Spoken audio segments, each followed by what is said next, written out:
When I look at Arya's intelligence map, I don't see a standard child profile. I don't see a simple good at studies or not good at studies category. I see something much more layered, much more important, and honestly, much more urgent for parents, school counselors, education psychologists, teachers, and professors to understand. Because some children are not designed to learn in straight lines. Some children do not wake up intellectually when you give them a textbook, a worksheet, a ranking system, and a punishment-based academic structure. Some children wake up when you give them meaning. Some children wake up when you give them mystery. Some children wake up when you ask them, what do you think is really happening underneath this? Arya belongs to that category. Her most dominant intelligence is existential intelligence. This is the intelligence of meaning, depth, purpose, psychology, transformation, ethics, hidden causes, and inner truth. This is not a surface-level mind. This is not a mind that is satisfied with because the book says so. This is the mind that asks, why does this matter? What is the deeper reason? What is the hidden pattern? What is the emotional truth? What is the life lesson behind this? And this is where Vedic astrology becomes a powerful intelligence-type measurement technique.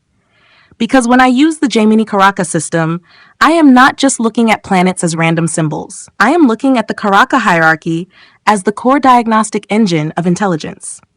The Atma Karaka shows the soul's deepest intelligence drive.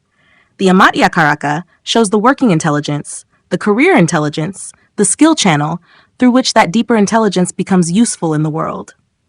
In Arya's case, Jupiter becomes the Atma Karaka. That immediately tells me that the soul is not here to merely copy, repeat, compete, or perform for approval. The soul is driven by wisdom. It is driven by meaning. It is driven by guidance, higher learning, moral understanding, and the need to make sense of life. But Jupiter is placed in the 8th house. That changes everything. This gives Arya a deep psychological and transformational intelligence. She is not just a learner. She is an inner investigator. She will want to understand pain, change, secrets, emotional complexity, hidden motives, healing, crisis, death and rebirth themes, mystery, trauma, transformation, and the invisible machinery behind human behavior. So if you are a parent, don't dismiss her questions as too much. If you are a teacher, don't think she is overcomplicating things. If you are a counselor, understand that she is not just asking questions for attention. Her mind is trying to reach the root. This child will not fully respect shallow explanations. She may obey them for some time, but internally, she will not be satisfied. She needs depth. She needs meaning. She needs intelligent conversation.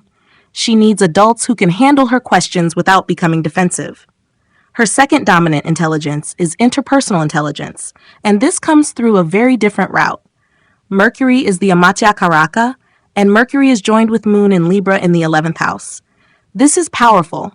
Mercury as Amatya Karaka shows that her working intelligence expresses through communication, analysis, writing, teaching, explaining, networking, counseling, education, strategy, language, systems, and ideas.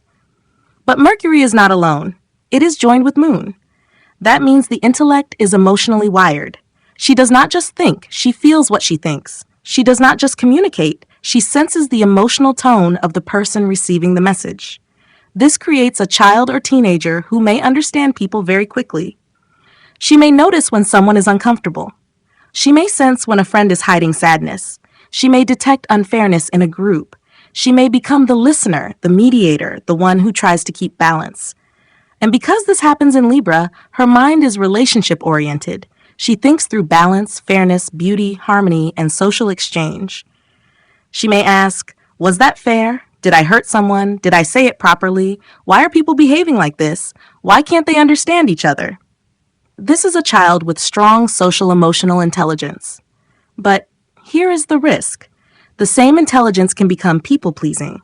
She may overthink social approval. She may become too sensitive to the reactions of friends, teachers, or family. She may edit herself too much. She may fear upsetting others. And if this becomes excessive, her own original voice may get buried under the need to maintain peace. So one of the first growth areas for Arya is this. She must learn that harmony does not mean self-erasure. Kindness does not mean silence. Fairness does not mean carrying everyone else's emotional burden. Now, because Mercury is so strong in the intelligence map, Arya also has high linguistic intelligence. This is the intelligence of words, speech, writing, storytelling, explanation, teaching, counseling language, reflective writing, emotional vocabulary, and symbolic expression. But her linguistic intelligence is not blunt, dry, or mechanical. It is emotionally textured. She may write well when she is emotionally engaged. She may explain beautifully when she feels safe. She may be good with stories, reflective essays, poetry, speeches, dialogue, scripts, podcasting, counseling-style communication, or teaching younger children.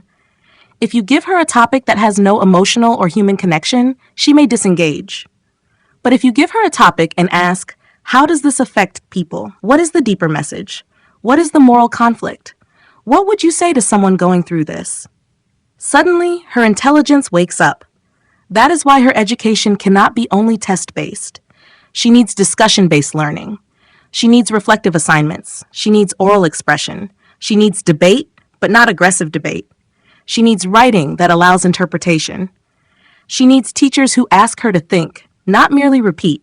Her fourth major intelligence is logical mathematical intelligence, and this is where many people may misread her.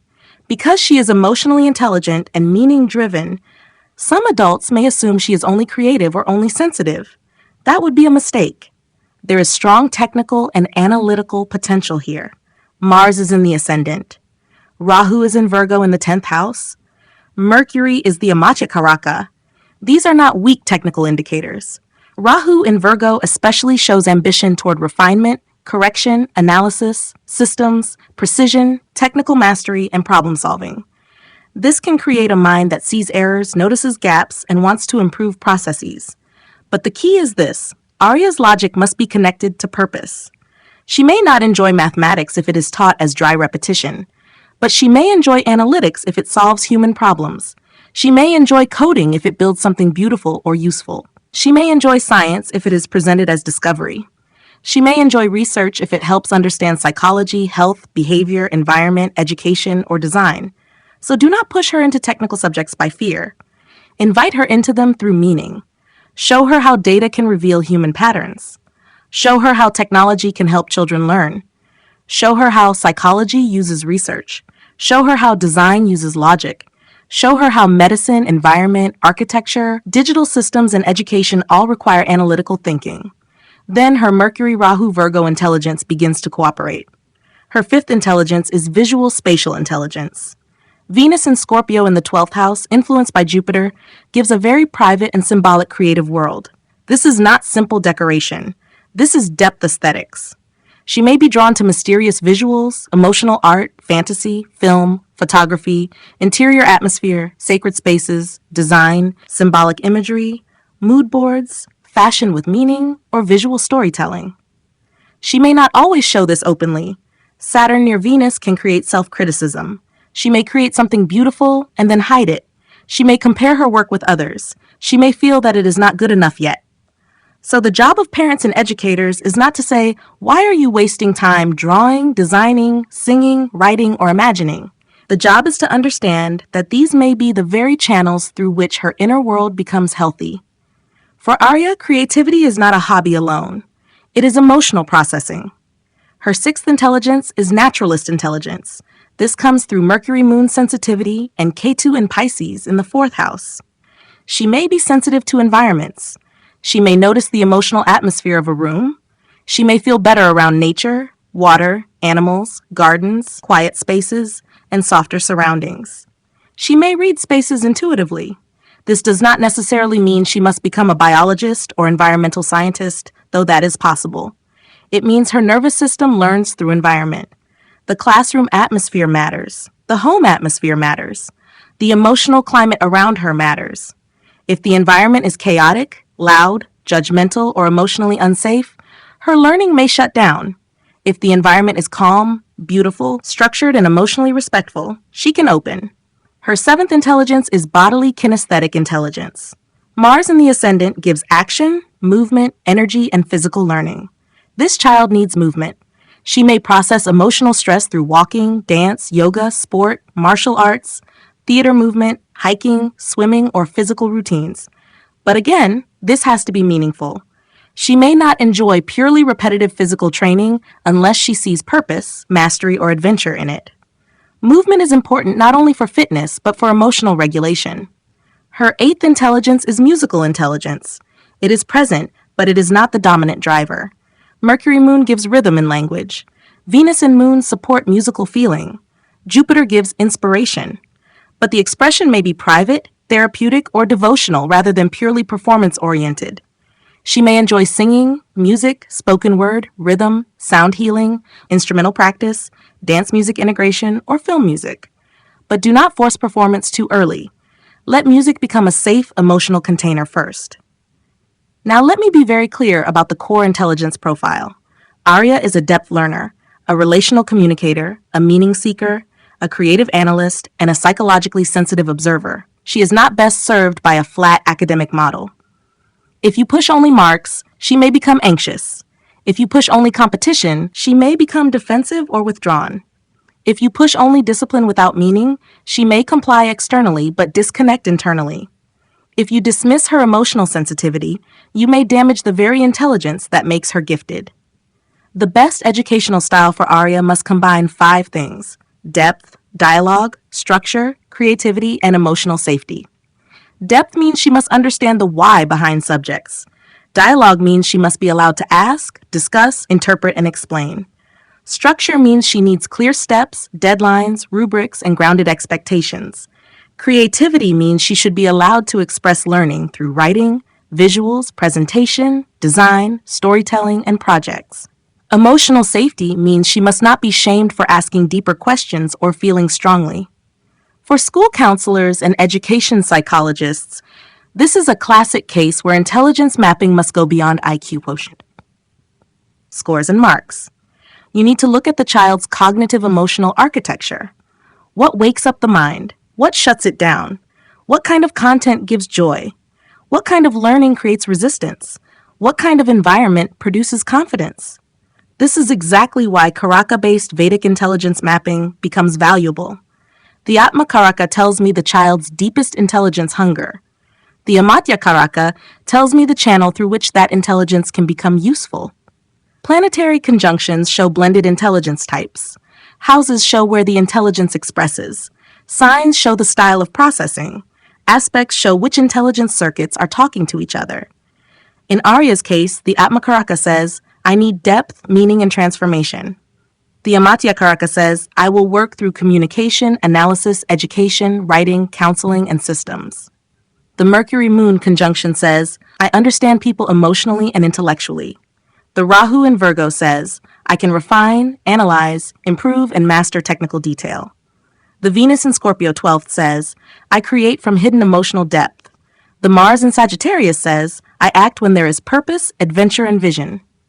So what fields will suit her most? Psychology is one of the strongest. Counseling, child development, educational psychology, behavioral science, therapy-related studies, human development, emotional learning, and family systems can all suit her. Communication is another strong path. Writing, teaching, public speaking, podcasting, literature, journalism, script writing, educational content, social emotional communication, and publishing.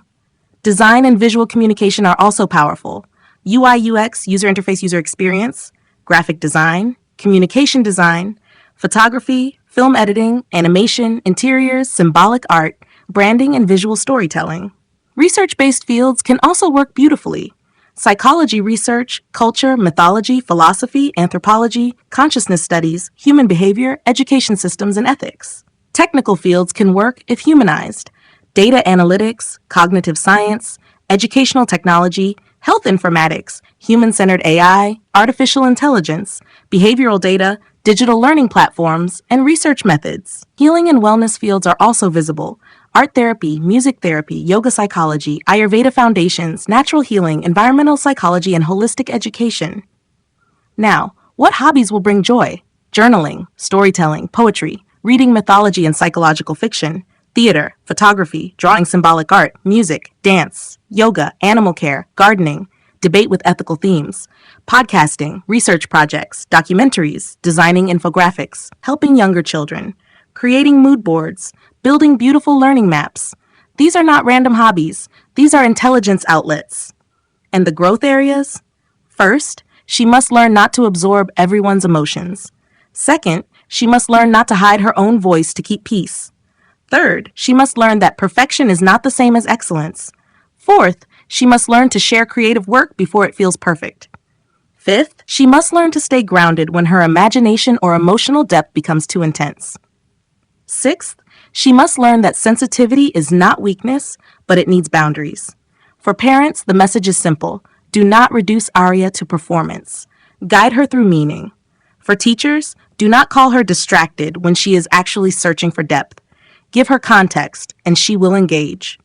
For counselors, do not treat her sensitivity as fragility. It is part of her intelligence system. For professors and educators, this is the type of student who may bloom when allowed to connect disciplines. Psychology with design, writing with research, technology with human behavior, philosophy with education, art with healing.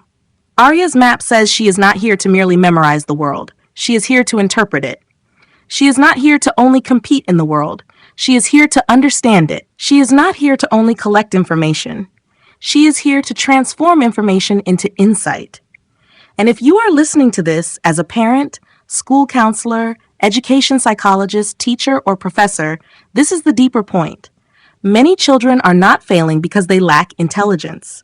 They are struggling because their intelligence type has never been measured properly.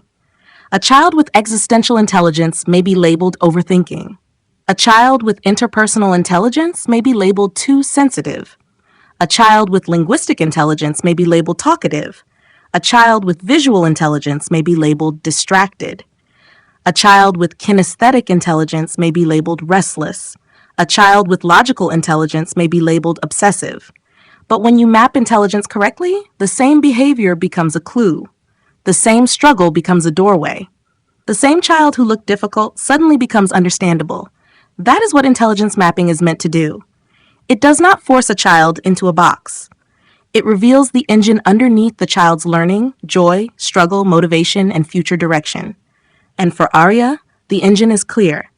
Deep wisdom, emotional communication, psychological insight, creative symbolism, analytical refinement, and meaningful contribution. Give her shallow education, and she may shrink. Give her meaningful education, and she can become extraordinary. If you want an intelligence mapping reading for your child, teenager, or young adult, one that does not just ask, what marks are they getting, but asks, how does their intelligence actually work, then get in touch with me. Because the right reading can change the way you guide a child. It can show you what to encourage, what not to force, what fields may bring joy, what learning style will work, what emotional challenges need support, and where the child may naturally connect with the world. And when a child is understood correctly, they do not just study better. They breathe better. They choose better. They grow better.